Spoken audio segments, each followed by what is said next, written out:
Yo, brother. You know, it's crazy that I just remembered how back in the day, when I was younger in the townships, it was not very common to see these big supermarkets, your Shoprites, your Pick and Pays, your U-Saves, right? We used to have a supermarket called Spar, and then they put a Spar in place of that. And the crazy thing, did you know that Spar is actually a European company? A lot of people would think that Spar is South African. No, no, no. Spar is actually from the Netherlands. It's a multinational business. So, and I kept wondering why a lot of these supermarkets, these massive multinational supermarkets, they really focus on moving to the townships. And then I remembered there was a book I once read, The Magna Carta of Exponentiality by Vusitembe Gwayo. And, he delved partly into the business model of these companies, these Pick and Pay, Shoprite, and how primarily they really are like financial institutions, right? So what they do is that they sell these products to the people at retail prices with a very little profit margin. But then they gather the cash because they get cash. We buy cash from them. And then they get the cash, they invest in the financial markets. So when you study their statements of comprehensive income, statement of financial position, you realize that a lot of their income comes from financial investments instead of sales. But then they are retailers. They should make most of their money from sales, which is the sales of bread and all that. So Vustemoka sort of like, puts into perspective how they are retailers, but then behind the scenes, they operate like banks or financial institutions. So they get the money from us, and then they use that money to make their real money. You see that when you study their statements. But more than that, a lot of this money, I think these companies have noticed, it comes from the townships. You see, that's where majority of indigenous South Africans are. Now, townships, just like your modern day villages in the rural areas, they are a European concept. We never had townships or these modern day villages. The villages are basically like camps these days, right? There's even a closer word for village called ilali, lali. Lali is literally comes from the Dutch word lager, you see, which is like a camp, a military camp where these guys would go in the lower region, lower region of a valley, then they would settle there. So there was a village. Same thing with townships. Townships were like the buffer zone between rural and urban. So you'd have the city here, like Cape Town, and then you'd have the rural areas, like your Stellenbosch, where there's farms, your Huguenot Valley, Franschhoek, your Paarl, right? And your other areas like Oudtshoorn, Worcester, and then you'd have in the middle, in between, you'd have townships. Not just like the R emphasis. Yeah, these are Afrikaans and Germanic words, you see. So townships were never really meant to be, residential communities. Even the housing units, when you look at them, it's one block, so they were meant for men. Women are not allowed to really go there. They were meant for men. They were not meant for families. So men would go there. And they used to take our people to the deeps, the dipping place where you take your cows to dipping komo, to actually get rid of the insects and all that. So they used to take our people there. From when our people came from their homes, they would take them to wash them, basically, to sanitize them. Then they would take them to the townships. So now these townships developed, and through the various oppressive laws of the British colonial era and the Dutch apartheid era, township developed into communities now. A new culture emerged called township culture. Hence, you have places like Soweto, Khayelitsha, Gugulethu, Tembisa, Mamelodi, and all other townships.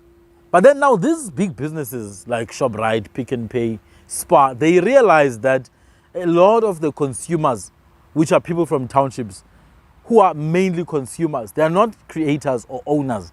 And this is primarily due to the previous structure of education. The education for black or indigenous people was never an education to make them to think to make them to manage power, but rather it was an education to ensure that they obey and they serve those in power. And part of serving those in power is buying from them. You see? These guys never chased away black people who wanted to buy from white shops. They just separated the till. So you will have your own buying counter as a black person, but you still buy from them. So the majority of black people are consumers. Hence, there's this phenomenon of conspicuous spending, which means overly spending so as to sort of like attach your value to it. That's why you have cultural phenomena like iskotane. Iskotane are a manifestation of conspicuous spending. You spend so much on clothing, on branded clothing, on cars, to such a point that you even get yourself indebted. But then the goal is for you to appeal to people that I look rich, although I'm poor, but at least I look rich. So this is how deep consumerism is in the black community in South Africa. So now, these big businesses, Pick n Pay and Shoprite, I think they studied and saw this. And Shoprite was like the pioneer in this regard. So, because primarily our people used to be served by spaza shops, right? Which were primarily owned by us. So we used to have spaza shops and general dealers. I remember there were multiple spaza shops when I grew up. So now what happened with these spaza shops, our people lost the spaza shops. You have the Somalis and the Ethiopians coming in. They take, and the Indians and the Bangladeshis and the Pakistanis, they come in, they take the spaza shops. Our people are left with nothing. They're just consumers. So now what happens is that Pick n Pay, because they have the legal advantage, Shoprite, because they have the legal advantage. A lot of these Bangladesh people and Pakistani people are illegal. They come into the townships, they are bigger, they've got more space, more capital, they've got resources. So they start to sell to the township people. Then they realize that they make a lot of money. To such a point that Pick n Pay became 3 times bigger than Shoprite. Pick n Pay became 3 times bigger than Shoprite, primarily because they were selling in what would be considered, lower class markets, you see. And this is what you see in townships, consumerism. In recent years, there is a significant amount of creation, entrepreneurship. That's why you see brands like Batu, Drip, Makosa, and other multiple brands that are, rooted in indigenous township culture. Izaza, Aiwe, Estradweni Mobile Foods. You see a lot of that. Even guys who sell coffee on the from the side of the road. You see a lot of that in recent years, but it has not been like that for the longest time. That is why it is exceedingly important to support these businesses. Not to expect perfect service. Ideally, you want, seamless and smooth customer service, but you need to understand there's a structural process that needs to take place as well. So townships are like that, man. There's this side of deeply entrenched consumerism, and then there's this new now uptrend of entrepreneurship, social entrepreneurship, people trying to solve problems. And I think that is the key to helping us solving our problems. The guys who sell Izaza Aiwe, they've now managed to get out of, I wouldn't say get out of the township, they've now managed to establish themselves in a sort of like city environment. They have nice 2 boutique stores now in the upper income areas of Cape Town, Table Bay and Long Street. You see, so what that means is that now the world is hungry for what the township has to offer. The world has always been hungry. That's why you had Miriam Makeba touring the world, Hugh Masikela touring the world, Brenda Fassie. You see, and now you have AmaPiano. AmaPiano to the world. Even Pantsula, my brother. I'm so proud of Pantsula because Pantsula has been the real underdog. Pantsula has been there for the longest time, and it's been seen as like the dance of tsotis, criminals or guys who are, from the street, you understand? But it's actually storytelling. Pantsula is storytelling, man. Pantsula is what brought us up. I think at least all of us had a bit of experience with the Pantsula. I did a bit of Pantsula dancing as well. So I'm seeing now, I was watching a video earlier of these guys who dance Pantsula. They were in Paris, next to the Eiffel Tower, and people are watching. I once watched others, they were in Hong Kong. Wow, imagine, man. So the world is waiting, eager, man, for us to really export this, whatever we offer. That's why I said in previous videos that we need to find a way to package what we offer to the world, whether it's dance, whether it's music, whether it's culture, but we must find a way to package and profit from it. Do you think there is enough unity to do that? Well, I'm gonna say there is not a lot. There is any. Okay. at all. I'm gonna say there is not a lot of unity. Ne? I'm gonna say there is not a lot. Not a lot. But now enough for me is just 2 or more people. That's it. 2 or more people who are willing to put in the hours. 2 or more people who are willing to grind and actually make it work. For me, that's enough. And then what will happen is that when you really invest the time and the hours into the craft and understanding the craft and selling it to the outside world, when the world starts to appreciate the craft, look at DJs like Black Coffee. A lot of South Africans don't even know the type of music that Black Coffee does. But because he put in the hours and the craft, you know, and the love into the music, the world recognized Black Coffee. And now here at home, there's an element of, wow, his hours. We have to recognize him as well. Same thing with Trevor Noah, you know. I know there's a lot of people who loved him in South Africa before he went into the world, but there's a lot of people who didn't even know him, you see, until he went out. You can say the same about soccer. There's this soccer guy, Upesitao. A lot of people didn't even know him when he was playing locally until he went to Europe and then he went to Egypt, you see. Same thing with Pitso Musimane, the coach. So we do have a tendency to not really recognize, which is where the unity part comes in, to not recognize talent, to not recognize the hard work that people put in until it's, I wouldn't say too late, but until it's in advanced stages. So it's a unique opportunity now, man, to actually, for people to get and to get going. You know where I stay? These 2 little girls. And then after they do their homework, they tend to put their phone and start dancing to these challenges. And I'm not discouraging them at all. Sometimes I even ask, oh, today you're not doing your TikTok challenges. Because as much as it may seem like, these girls are always dancing, there's something to that. We are inventors when it comes to dance. We invent dance moves every year. Remember when AmaPiano came, there was the pouncing cat dance move, you see? And then you had the Gwara Gwara from the Gwara Gwara movie, Mr. Bones. And then now there's this dance move, Tobeta pointed them. And these dance moves, they're endemic here. They're organic here. And we have to sell them to the world because the world wants that. They want the culture. They want the dance. The culture comes with the dance. It comes with the music. It comes with the vibe. So it puts us in a unique position now to offer something to the world. And this is just one aspect, the pop culture aspect. There's another aspect, the linguistic aspect. Look at what teaching English as a foreign language has done to the world. It has revolutionized the world. People are making money from English. Just the language, man. People are not even English. You see? There's a friend of mine who I hear that he's preparing to leave for Asia. People are making money from English. That's what I'm saying, that you can package whatever you have to offer to the world straight from the township, be it social entrepreneurship, be it dance and popular culture, be it history. Yes, history, you can be booked to go and speak and teach the world. The world is willing to hear. There are those who are not willing, but a lot of people are willing to hear what we have to say. They're willing to hear our side of the story.